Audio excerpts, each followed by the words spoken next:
Oluvannyuma lw'ekisaanyi kya kkooti y'amagye okuggwaako gye buvuddeko ng'ennaku z'omwezi mwenda omwezi ogw'omukaaga omwaka guno ne gye buli eno emirimu gya kkooti eno gibadde gyayimirira. Kati Pulezidenti Yoweri Kaguta Museveni azzeemu nate okulonda Brig.Gen Freeman Mugabe okubeera ssentebe wa kkooti y'amagye. Brig.Gen Freeman Mugabe mu kisanja ekizziddwa obujja wakukola n'abakiise abalala 19 nga ku bano kuliko abakiise abatuula obutereevu mu kkooti eno, bannamateeka abawolereza gavumenti wamu n'abawolereza abantu ba bulijjo ko n'abakiise abalala mu kkooti eno. Mu bagenda okukola nabo kuliko Private Kanyoma Habib, Kano John Mark Semanda, Major Cyprian Sande Magezi, Lieutenant Kano Sam Muntungura, Kano Joseph Okalebo, Captain Abdubasajja Balaba, Lieutenant Kano David Baguma, wamu ne Oya Boris Mark. Mu balala bagenda okutuula mu kkooti eno mulimu Major Angela Catherine, Major Sala Sonko Asimwe, Captain Marion Akandinda Kagumire, Major Gift Agire Kaganda, Captain Lucy Niko Eturu, Major Richard Tuliahabwe, wamu ne Warrant Officer 1 Robert Nyarere. Abala kuliko Major Kamada Silas Mutunji, ng'one munnamateeka wa gavumenti ku ludda oluvunaanwa, Kano Richard Tukachungura omuwabuzi wa kkooti, wamu ne Lieutenant Colonel Raphael Mugisha, ng'ono yagenda okubeera omuwaabi wa kkooti. President Museveni era n'alonda Major Frank Kigulu Asimwe ng'omuwandiisi wa kkooti eno, ng'ono waakuddira mu bigere Major John Bizimana oluvannyuma lw'okutuusa emyaka gye egy'okuwummula gye buvuddeko. Ng'oggyeko Major Frank Kigulu Asimwe, abakiise abalala mu kkooti eno baddiziddwa mu bifo byabwe. Kati bano essaawa yonna balinze kulayira okuddamu okukola emirimu mu kkooti eno nate. Emisango egimu kugirindiridde bano okukolako mwe muli ogwa bannakibiina kya National Unity Platform 32, ogwa Edi Mutwe n'abalala bavunaanibwa musango okusangibwa n'ebyokulwanyisa mu bukyamu abavunaanibwa 18 nga bano bavunaanibwa musango okutta abasirikale mu bitundu by'eggwanga eby'enjawulo.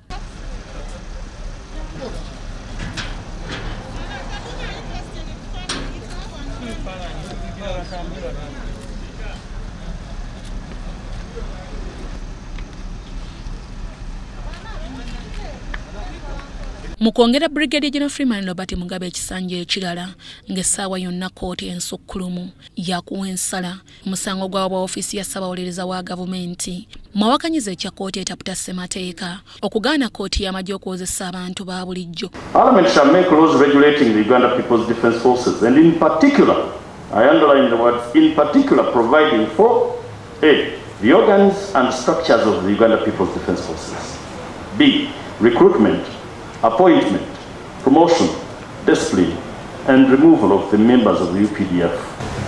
The Constitution should never be read as one paragraph.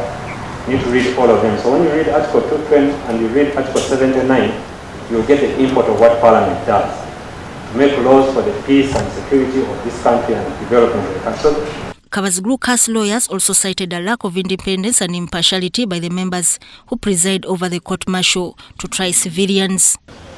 But the problem we're having in that court is when now Parliament, in its own wisdom, decided to include all other provisions of the penal code and other laws which this court should superintend over. Otherwise, if you allow that to happen, you're leaving them with all the powers. All they need to do is to allege. There is no parallel executive. There can be no parallel court. The best that the UPDF could establish is a disciplinary tribunal. Even for disciplinary bodies, even in our offices, even in administrative bodies in our offices, those disciplinary tribunals, even employment tribunals, must be impartial, they must be fair, and they must do these things fairly to all the people. What about the soldiers?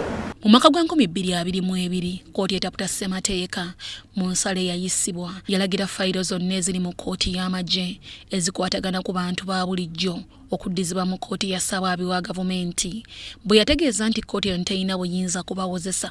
Of course, tumenya mateeka okulonda omuntu okugenda mu court martial ganfu eriwo mateeka kubanga twabalabulako ku bye batamanyi nga tubagamba ekyokubeera mu kkooti si ensonga eyandibaganye wabula ekyokubeera nti eriwo mu bumenyi bw'amateeka eri bweru wa constitution. Ekyokubiri okulaga nti nno era kiri mu mwoyo mubi, tulina gavana wa Bank of Uganda ataliiwo kati ku myaka kigenda mu 3 nga tamulondanga. Twabeera ne ssentebe w'akakiiko k'eddembe ly'obuntu okumala emyaka 2 nga mwami Medical gwafudde. Museveni teyalonda ssentebe w'akakiiko k'eddembe ly'abuntu. Twaliko wano emyaka 2 nga tetulina chief justice mu ggwanga nga teyamulonda. Naye okuba eno court martial kakookoloke kaakozesa okulinnyirira eddembe ly'obuntu, Museveni talina nsonyi, akaakeera bukeezi wadde kamenya mateeka. N'olwekyo kya mukisa mubi era tulabye kubeera nti nno ensi yaffe ekyalemedde mu buwambe. Olunaku lumu bijja kukya nga tweyambudde obuwambe bwa Museveni. Omusango gwammwe oguli mu Supreme Court guyimiridde ku ki? Kubanga twakoma muli ku conferencing n'ebiringa ebyo. Ebyo tulina okukola byonna twabimala, twali kutuwaayo mpoza yaffe, kooti etulinze tuwe ensala ku nsonga eyo. Naye nga mu kiseera kino ekooti etaputa ssemateeka yamala okutaputa, twandibadde tetukyali mu ebyo bya jangu onkweku, kubanga ekiriwo kiri nti kooti ya ssemateeka yagamba waliwo court martial. Abinjako abantu abatuula okunywa caayi ne basalira abantu omusango, kola ya byabufuzi. It's illegal because the Constitutional Court pronounced itself twice that there is nothing called general court martial. There is no court martial because it's set up outside the constitutional framework of the country. So Museveni is shameless that while he cannot appoint Governor Bank of Uganda, while this country ran without a chief justice for almost 3 years, while this country ran without chairperson of the Human Rights Commission for 2 years, he finds time to renew or appoint a general court martial. Why? Because he uses it as a scarecrow to do his mischievous politics.